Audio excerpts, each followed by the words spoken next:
আমার লেখাপড়া করার খুবই ইচ্ছা ছিল, কিন্তু আমার শাশুড়ি তা চাইতো না।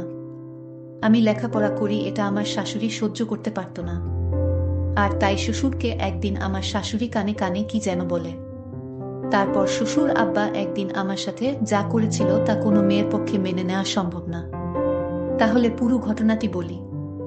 আপনার মেয়ে পড়াশোনা করতে পারলে আমি কেন পারবো না?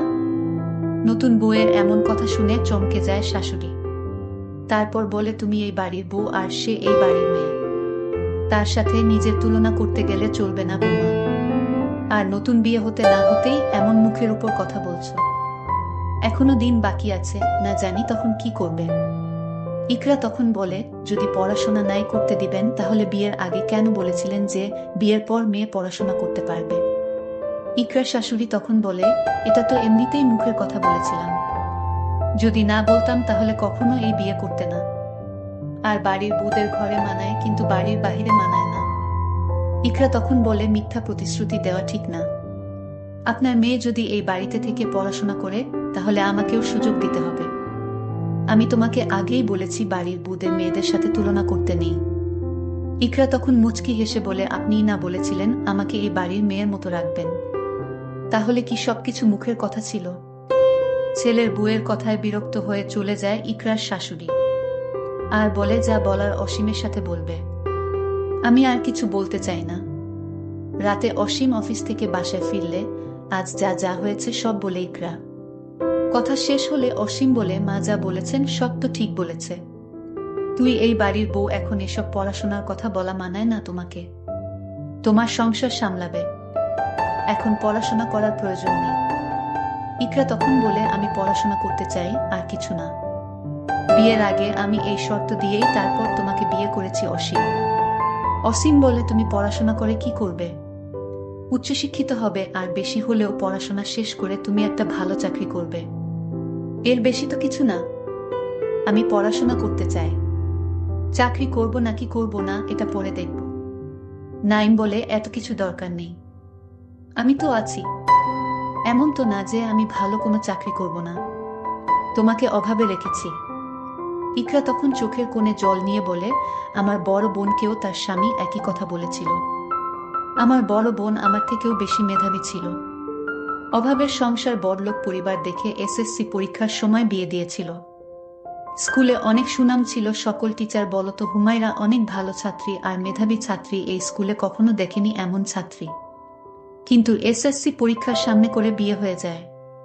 বিয়ের পরে আমার বোন বলেছিল পড়াশোনা করার দরকার নেই। ঠিক এমনি প্রতিশ্রুতি দিয়েছিল, কিন্তু আজ আমার বোন ঘরে বসে আছে। ডিভোর্স হয়ে গেছে। কোলে 3 বছরের একটা সন্তান। যদি ঠিকমতো পড়াশোনা করতে দিত তাহলে মানুষের বিভিন্ন কথা শুনতে হতো না। সবকিছু নিজেই গুছিয়ে নিতে পারত। অসীম তখন বলে, তোমার কি মনে হয় আমাদের সম্পর্ক একদিন নষ্ট হয়ে যাবে? আমি জানি না কি হবে। তবে এতটুকু জানি, সম্পর্ক গড়তে অনেকটা সময় লাগলেও ভাঙতে কিন্তু 1 মিনিট যথেষ্ট। আমার আপুর সাথে যা হয়েছে তারপর থেকে আমি আর কাউকে বিশ্বাস করি না।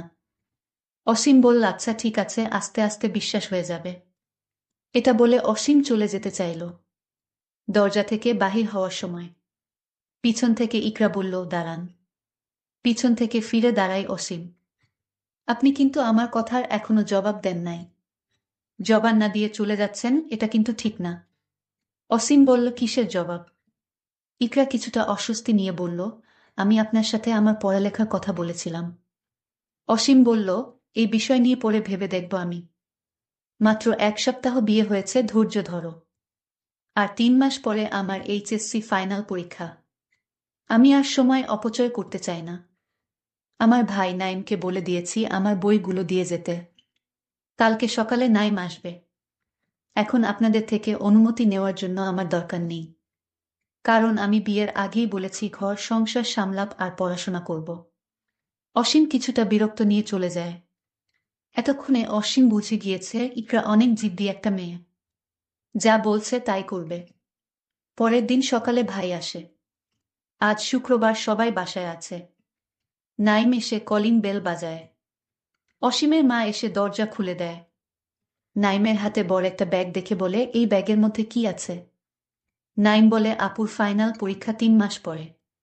তাই বইগুলো দিতে আসলাম। এই কথা শোনার পরে অসীমের মায়ের মাথা গরম হয়ে যায়। তারপর অসীমের সামনে এসে বলে, তুই কি অনুমতি দিয়েছিস পড়াশোনার জন্য? না, আমি কিছু বলি নাই পড়াশোনা নিয়ে। ইকরা বলে দিয়েছে পড়াশোনা করার জন্য কারোর অনুমতি নেওয়ার দরকার নেই। আর বিয়ের আগে পড়াশোনার জন্য অনুমতি দেওয়া হয়েছে। তাহলে এখন আর সমস্যা কিসের?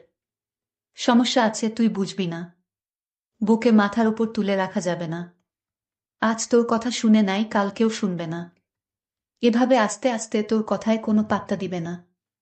ইকরা এসে ভাইকে রুমের মধ্যে নিয়ে গিয়ে শরবত খেতে দেয়। অনেক রোদের মধ্যে আসছে। মুখটা একদম পুড়ে গিয়েছে। ক্লাস 9-এ পড়ে। 9। অসীমের মা বলে, তুই দাঁড়া, আমি মজা দেখাচ্ছি। বইসহ এখনই আমি ওর ভাইকে বিদায় করে দিচ্ছি। অসীম বলে, না মা, এমন কিছুই করবে না। চলেই যখন এসেছে কোনো ঝামেলা করবে না তুমি। নতুন বিয়ে হয়েছে, এটা যদি ইকরার বাবা মা জানে তাহলে একটা সমস্যা সৃষ্টি হবে। আর ডিভোর্সও হয়ে যেতে পারে। এখানে মান সম্মানের একটা বিষয় আছে। নাইম ওর বোনকে বলে, আপু, তোর শাশুড়ি তোর পড়াশোনার অনুমতি নিয়ে কি বলছে? আগেই তো বলা হয়েছে তুই বিয়ের পর পড়াশোনা করতে পারবি। নাইম ওর দুলাভাইয়ের সাথে বাইরে গিয়েছে, তখন ইকরার শাশুড়ি এসে বইয়ের ব্যাগটা নিয়ে চলে যায়। ইকরা বাধা দিতে চাইলে ধাক্কা মেরে পাশে ফেলে দেয়। ইকরা মাথায় প্রচণ্ড আঘাত পায়। ঠিক তখনই রুমের তার শ্বশুর উপস্থিত ছিল। শ্বশুর তাকে হাসপাতাল নিয়ে যায় এবং ব্যান্ডেজ করে বাসায় চলে আসে। আমার শ্বশুরকে আমার শাশুড়ি ডাক দিলেন, এইদিকে আসেন, কথা আছে আপনার সাথে। শ্বশুর তখন ডাক শুনে চলে গেলেন। আমার শাশুড়ি আমার শ্বশুরকে কানে কানে কি যেন বললেন। আমি শুনতে পাইনি। আমার কেন জানি আমার শ্বশুরকে সন্দেহ হলো। আমার শাশুড়ি কার পড়া পেয়ে শ্বশুর আগের মতো আমার সাথে তেমন ভালোভাবে কথা বলে না। অসীম রাতে বাড়িতে ফিরল, তখন তার মাথায় ব্যান্ডেজ দেখে বলল, কি হয়েছে তোমার, ব্যান্ডেজ কেন তোমার মাথায়? আপনার মা আমাকে ধাক্কা মেরে ফেলে দিয়েছে, আমি আমার ভাইয়ের কাছ থেকে বই নিয়ে পড়তে বসলাম তাই। আমি আগেই বলেছি তুমি এসব পড়াশোনা এখন বাদ দাও, কি হবে এত লেখাপড়া করে। এই কথা বলে অসীম বলল, আমার একটা চাকরি হয়েছে শহরে, তাই আমি আগামীকাল চাকরিতে চলে যাব। আমি তোমার সকল খবর ফোনে নিব। মায়ের সাথে ঝগড়া করবা না। তোমার যা কিছু লাগে আমাকে ফোনে বলবা। আমি সব তোমাকে দিব। আমার কিছুই দরকার নেই, কত স্বপ্ন ছিল লেখাপড়া করার, আপনি এটাই যখন দিতে পারলেন না, তাহলে আমার আর কিছুই চাওয়ার নেই। অসীম বলল, আমি আগে চাকরিতে জয়েন দেই, তারপর দেখা যাবে। পরদিন সকালে সবার কাছ থেকে বিদায় নিয়ে চলে গেল আমার স্বামী অসীম। এইদিকে শাশুড়ির কান পড়া পেয়ে আমার শ্বশুর যেন কেমন হয়ে গেছে। আমার দিকে তার শ্বশুর সবসময় এক অন্যরকম দৃষ্টিতে চেয়ে থাকে আর বলে, বৌমা চিন্তা করো না, সব ঠিক হয়ে যাবে। এখন আমি আমার স্বামীর রুমে একা ঘুমাই। একদিন রাতে আমার রুমে আমি একটা অদ্ভুত শব্দ পেলাম, মনে হয় কে যেন আমার রুমে হাঁটছে। আমি এই শব্দ শুনে ঘুম থেকে উঠে দেখলাম কেউ নাই আমার রুমে। এটা তো শহরের বাড়ি, আর এখানে তো কোনো ভূত থাকার কথা না। তাহলে কে আমার রুমের পাশে ছিল? আমার মনে মনে সন্দেহর সৃষ্টি হলো। এটা কি হতে পারে, মানুষ না অন্য কিছু? এসব ভাবতে ভাবতে আমি ঘুমিয়ে পড়লাম। ঘুমের মধ্যে আবার আমি আমার রুমে একটা শব্দ পেলাম, শব্দটা হাঁটার। মনে হয় আমার রুমে কেউ হাঁটছে। দেখলাম আমার রুমে কেউ নাই। আমার মনে হয় আমি দুঃস্বপ্ন দেখেছি। আর ঘুম হলো না। সারা রাত জেগে রইলাম। এরপর দিন আমি আবার ঘুমাতে গেলাম। ঠিক তখন রুমের জানালা দিয়ে লক্ষ্য করলাম কে যেন আমাকে লক্ষ্য করছে। আমি দেরে গেলাম, জানালার কাছে গিয়ে দেখলাম কেউ নাই, তবে কিছুটা যেন আমার সুরের মতো আন্দাজ করলাম। তাহলে কি আমার সুর? না, এখানে সুর আসবে কেন? আমি একটা দুশ্চিন্তার মধ্যে পড়ে গেলাম। আসলে আমার সাথে এমন হচ্ছে কেন? এর মধ্যে শাশুড়ির ডাক পড়ল, বুমা কোথায় তুমি? এত সময় ঘুমালে হবে। আমার শাশুড়ি বলল, কে নাও মা, অনেক বেলা হয়েছে। শাশুড়ির আদর যেন উদলে পড়ছে। এই তো কতদিন আগে শাশুড়ি আমার ধাক্কা দিয়ে মাথায় আঘাত করে, আর আজ তার এত দরদ কোথায় থেকে এলো? আমার শাশুড়িকে কেমন যেন এক সন্দেহ হলো। আমি কোনো কথা না বলে আমার রুমে ঘুমাতে গেলাম। পরদিন সকালে ঘুম থেকে উঠে আমি যখন নাস্তা করতে বসি, তখন আমায় ডাক দিল আমার শ্বশুর। আমি শ্বশুরের রুমে গিয়ে দেখি শ্বশুর নেই। কি আশ্চর্য! আমি কিছুই বুঝতে পারছি না, আমার সাথে এটা কি হচ্ছে। আমার মাথায় নানা রকম চিন্তা আসতে শুরু করলো। আমি এখন মনে মনে সিদ্ধান্ত নিলাম, এটা কে এবং কেন এখানে আসে, আমার কাছে কি চায়, আমার সবকিছুই জানতে হবে। যতদিন পর্যন্ত আমি জানতে পারবো না, ঠিক ততদিন পর্যন্ত আমার মন কিছুতেই শান্তি হবে না। এর মধ্যে আমার স্বামী অসীমের ফোন আসলো। আমি ফোনটা রিসিভ করি। আমার স্বামী আমায় বলল, কেমন আছে? আমি বললাম, ভালো, তুমি কেমন আছো? ভালো। আচ্ছা, তোমার কোনো সমস্যা হয়নি তো? মা বাবার সাথে মিলেমিশে থেকো, ঝগড়া করো না। আর তোমার কিছু লাগবে? আমি বললাম, না, কিছু লাগবে না। যদি লাগে তাহলে আমি বলবো। ঠিক আছে, আমি সামনের সপ্তাহে বাড়িতে আসবো, তুমি কোনো চিন্তা করো না। এরপর আমি মনে মনে সিদ্ধান্ত নিলাম, আমার রুমের পাশে কে থাকে এই রহস্য বের করতে হবে। আর কিভাবে ধরা যায় তার জন্য ঘরের দরজার কাছে, অর্থাৎ যেখানে সে পা রাখে, সেখানে আমি পায়ের চাপ নেওয়ার জন্য বা জুতার চাপ নেওয়ার জন্য আমি একটু মাটি পানির সাথে ভিজিয়ে কাদা করে ঘরে যেভাবে মোচন করে, ঠিক সেইভাবে রুমের নিচের জায়গাটায় কাদা দিয়ে মোচন করে দিলাম। এখন যে কেউ এখানে এসে দাঁড়ালে তার জুতার ছাপ লেগে থাকবে, আর তা দেখে আমি সহজেই বের করতে পারবো এটা কে এবং কি চায়। পরদিন সকালে যখন আমি ইচ্ছু করেই রুমে যাই, তখন আমি লক্ষ্য করলাম এখন কেউ আসে না। আমি ভাবলাম রাতে হয়তো আসবে, আর তাই রাত পর্যন্ত অপেক্ষা করতে লাগলাম। তার মাথার অংশটা কিছুটা আন্দাজ করতে পারলাম, কিন্তু আমি শিওর না এটা কে। তারপর আমি যখন রুম থেকে বের হই, তখন আমি তার জুতার চাপটা দেখে আমার মাথায় যেন আকাশ ভেঙে পড়ল। দেখলাম আমার আপন ছোট ভাইয়ের জুতার চাপ।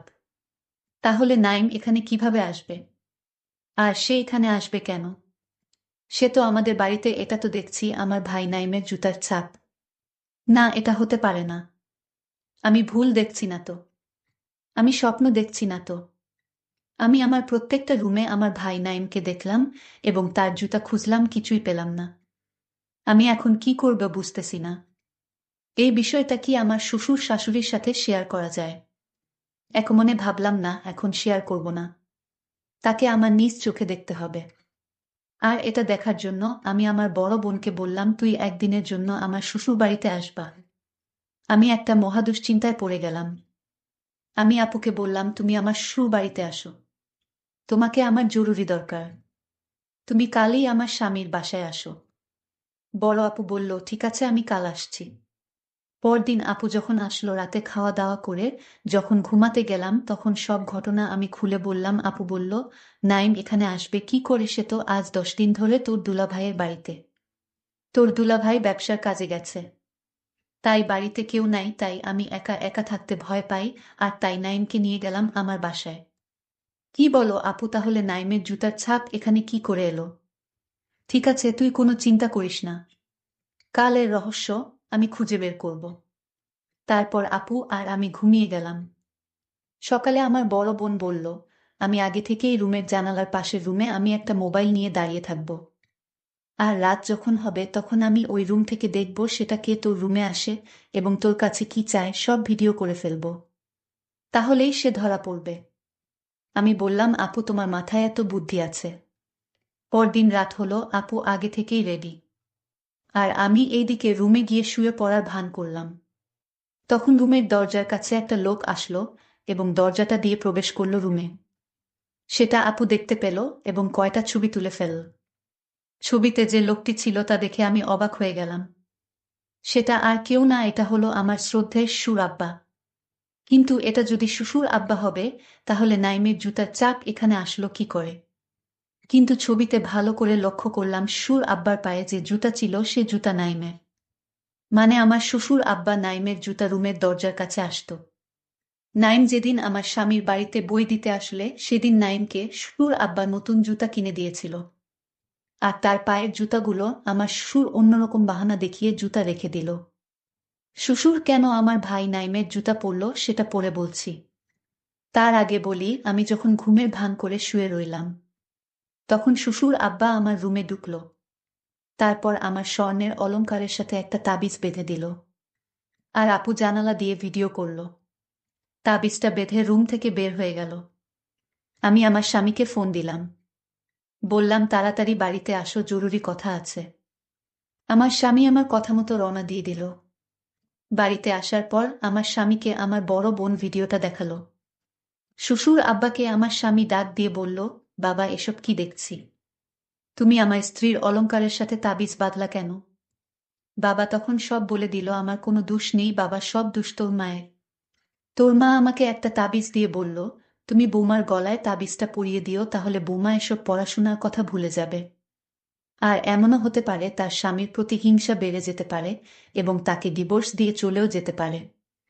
তোর মায়ের তোর স্ত্রীকে পছন্দ হয়নি। সে নাকি মুখের উপর কথা বলে আর তাই জাদু করার সিদ্ধান্ত নেয়, যেন সে এ বাড়ি থেকে চলে যায় স্বেচ্ছায়। বাবা তোমরা একাই থাকো এ বাড়িতে, আমি আমার স্ত্রীকে নিয়ে এ বাড়ি থেকে চিরদিনের জন্য চলে যাচ্ছি। বুক ভরা কষ্ট নিয়ে বাড়ি থেকে শহরে চলে এলাম। কিছুদিন পর আমার মা বাবা আমার কাছে গিয়ে বলল, বাবা আমি চেয়েছিলাম বোমা সারাদিন বাড়িতে থাক, আমি চাই না বোমা লেখাপড়া করে চাকরি করুক, এতে বাড়ি শূন্য শূন্য লাগবে, আমার গল্প করার মতো কেউ থাকবে না। আর এই জন্য জাদু করেছিলাম যেন বোমা লেখাপড়ার কথা ভুলে গিয়ে সংসারে মনোযোগ দেয়। চলো বাবা বোমাকে বাড়িতে নিয়ে যাই। আমি মায়ের কথা ফেলতে না পেরে আমি আবার সেই বাবার বাসায় ফিরে আসলাম। বন্ধুরা গল্পটি কেমন লাগলো তা অবশ্যই কমেন্ট করে জানাবেন। ধন্যবাদ।